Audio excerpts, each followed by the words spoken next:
Hello दोस्तों, नमस्कार। आप सभी का एक बार फिर से बहुत बहुत स्वागत है। दोस्तों, डॉक्टर कलाम साहब ने एक बात कही है। उन्होंने कहा है कि अगर तुम्हें सूरज की तरह चमकना है, अगर तुम्हें सूरज की तरह चमकना है तो तुम्हें सूरज की तरह जलना भी होगा। फ्रेंड्स, ये सब जो हमारे महान व्यक्तित्व हैं, चाहे वो डॉक्टर कलाम हो गए, चाहे जितने भी महान व्यक्तित्व हैं, उनके द्वारा कहा गया एक एक शब्द आज हमारे जीवन में इंपॉर्टेंट है। अगर आपको सफलता पानी है, अगर आपको सफलता पानी है तो आपको संघर्ष करना पड़ेगा, आपको कांटों पे चलना पड़ेगा और आपको अपना सिलेबस तैयार करना पड़ेगा, आपको पढ़ना पड़ेगा, तभी आपको सफलता मिल सकती है। तो फ्रेंड्स, आज मैं अपने सब्जेक्ट से हटके कुछ इंपॉर्टेंट चीज आपसे डिस्कस करना चाहता हूं। अभी हाल में उत्तर प्रदेश अधीनस्थ सेवा चयन आयोग द्वारा लेखपाल का फॉर्म निकाला गया है, जो कि पिछले 5-6 वर्षों से लंबित था। लेखपाल की अंतिम परीक्षा 2015 में हुई थी, उसके बाद अब जाके फॉर्म आया है। तो उसी के बारे में दोस्तों मैं आपसे कुछ बातें करना चाहता हूं कि आप इस परीक्षा में अच्छे अंक कैसे ला सकते हैं, आपको क्या पढ़ना है, आपको क्या नहीं पढ़ना है, और आपको इस परीक्षा में पास होने के लिए अपनी रणनीति को किस तरह से बनानी होगी। तो फ्रेंड्स, आइए हम कुछ चीजें, कुछ इंपॉर्टेंट बातें इस परीक्षा के बारे में जान लेते हैं। सबसे पहली बात है फ्रेंड्स कि ये एग्जाम जो है यूपी SSC अर्थात अधीनस्थ सेवा चयन आयोग द्वारा आयोजित कराया जा रहा है। यूपी SSC के द्वारा, इसी आयोग के द्वारा अभी हाल में एक पेट नाम का एग्जाम हुआ था। इस पेट एग्जाम में जो लोग इसमें सम्मिलित हुए थे वो इस लेखपाल का फॉर्म भर सकते हैं। और इसमें अगर सीट की बात करूं, इसमें अगर पद की बात करूं दोस्तों, तो इसमें करीब 8085 पद हैं, कुल 8085 पद हैं इसमें। और इसकी योग्यता, अगर इसकी योग्यता की बात की जाए, इसकी योग्यता केवल और केवल इंटरमीडिएट रखी गई है। इंटरमीडिएट, अगर आप इंटरमीडिएट पास हैं तो आप इस फॉर्म को भर सकते हैं, और प्लस अगर आप पेट का एग्जाम आपने अगर दिया है तो। इसके बाद दोस्तों आइए हम सबसे इंपॉर्टेंट टॉपिक, इसके पाठ्यक्रम पर चर्चा कर लेते हैं। उसके बाद हम आपको बताएंगे कि क्या पढ़ना है, कैसे पढ़ना है और कौन सी रणनीति आपको फॉलो करनी है। इसके पाठ्यक्रम में दोस्तों सबसे पहले है आपका सामान्य हिंदी। सामान्य हिंदी, और सामान्य हिंदी से 25 प्रश्न पूछे जाएंगे, जो कि 25 नंबर के होंगे। इसके बाद है आपका सामान्य गणित। सामान्य गणित है, इसमें भी कुल 25 प्रश्न होंगे और 25 नंबर के होंगे। ये आपके प्रश्न हो गए और ये आपके नंबर हो गए। और इसके बाद दोस्तों रहेगा आपका सामान्य जागरूकता, या फिर जिसको हम जीएस कहते हैं, या फिर जिसको हम सामान्य अध्ययन भी कह सकते हैं। सामान्य अध्ययन, इससे भी आपका रहेगा 25 क्वेश्चन, जो कि 25 नंबर का। और इसके बाद आपका चौथा पोर्शन रहेगा ग्रामीण विकास का। ग्रामीण विकास का, और इससे भी 25 क्वेश्चन रहेंगे और 25 नंबर के। तो टोटल आपके 100 नंबर होंगे और आपके 100 क्वेश्चन होंगे। और समय आपका रहेगा 120 मिनट अर्थात 2 घंटे।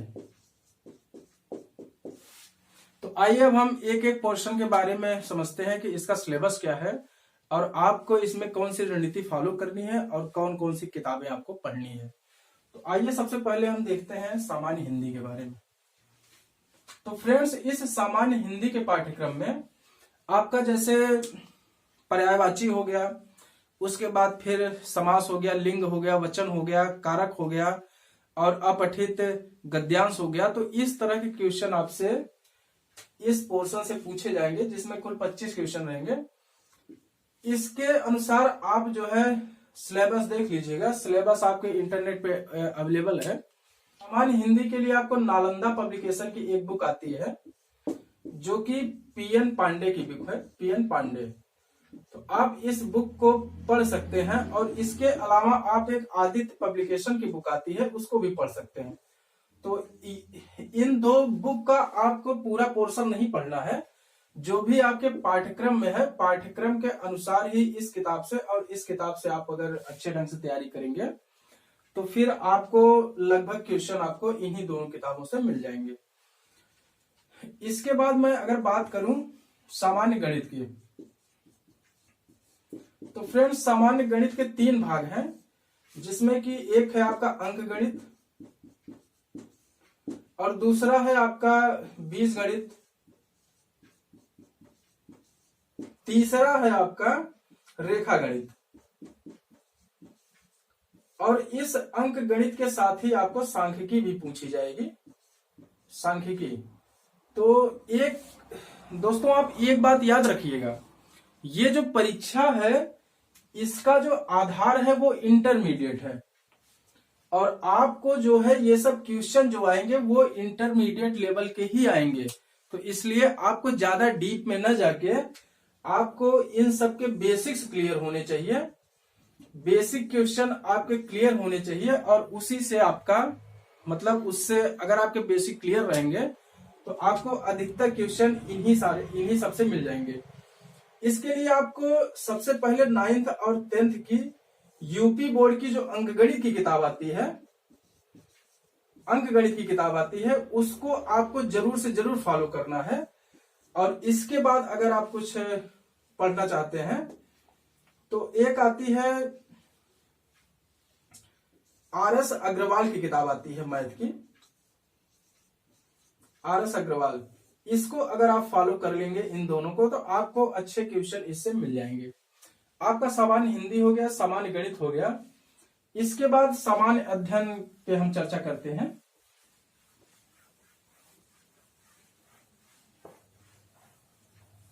दोस्तों अगर मैं इसके तीसरे पोर्शन की बात करूं, जो कि वह सामान्य ज्ञान, सामान्य ज्ञान के अंतर्गत आपके जैसे कि आपका इतिहास आएगा, भारतीय इतिहास, भारतीय इतिहास, और इसी के साथ आपका आ जाएगा भारत के स्वतंत्रता संघर्ष का इतिहास, और फिर आपका इकोनॉमिक्स भी इसी में आ जाएगा, फिर आपका इसी में साइंस भी आ जाएगा, और इसी में आपका पॉलिटी भी आ जाएगा, और इसी में आपका इन्वायरमेंट भी आ जाएगा। तो फ्रेंड्स जीएस के लिए आपको इसमें बहुत ज्यादा डीप में नहीं जाना है। अगर इसमें एक आती है लूसेंट पब्लिकेशन की बुक, लूसेंट पब्लिकेशन को अगर आप अच्छे ढंग से पढ़ लेते हैं तो इससे बहुत सारे क्वेश्चन आपको मिल जाएंगे। और इसके बाद अगर आप लूसेंट के अलावा भी कुछ पढ़ना चाहते हैं तो एक क्राउन पब्लिकेशन की बुक आती है, क्राउन पब्लिकेशन, जो कि बहुत अच्छी बुक है, उसको मैंने देखा भी है, तो आप इसको भी फॉलो कर सकते हैं।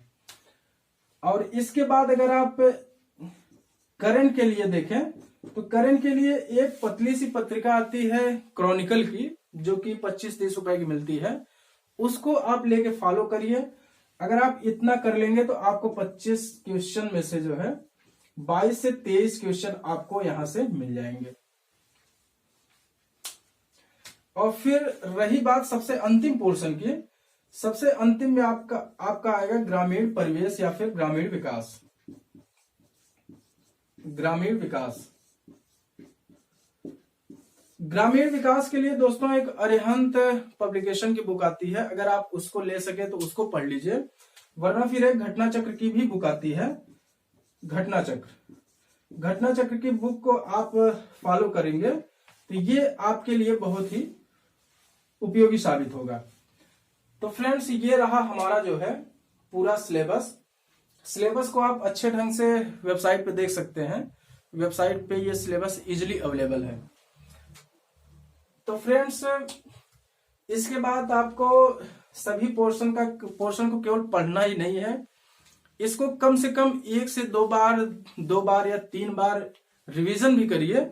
और उसके बाद सबसे बड़ी चीज आप इसके प्रैक्टिस सेट जरूर लगाइए। आप इसका आप प्रैक्टिस सेट आप मार्केट से कोई भी ले लीजिए, प्रैक्टिस सेट आपको लगाना बहुत जरूरी है। प्रैक्टिस सेट अगर आप करते रहेंगे तो इससे आपका आकलन होता रहेगा कि हमें कितना आता है और कितना नहीं आता है, कौन सा पोर्शन हमारा वीक है और कौन सा पोर्शन हमारा मतलब अच्छा है और उसमें और अच्छा किया जा सकता है, और अगर कोई पोर्शन हमारा खराब है तो उसको हम और बेहतर कैसे कर सकते हैं। तो ठीक है फ्रेंड्स, इसको आप करते रहिए, और ये संभावित है कि अब ये एग्जाम जो है चुनाव के बाद ही होगा। तो ठीक है फ्रेंड्स, आपको ये जानकारी कैसी लगी? आपको ये जानकारी अच्छी लगी हो तो इस चैनल को सब्सक्राइब कर दीजिए, और उसके बाद फ्रेंड्स आप अपने मैसेज जरूर करिए, आप हमको अपने रिव्यू जरूर दीजिए, क्योंकि आपके रिव्यू हमारे लिए बहुत इंपॉर्टेंट है। तो ठीक है फ्रेंड्स, मिलते हैं अगली क्लास में। Thank you very much.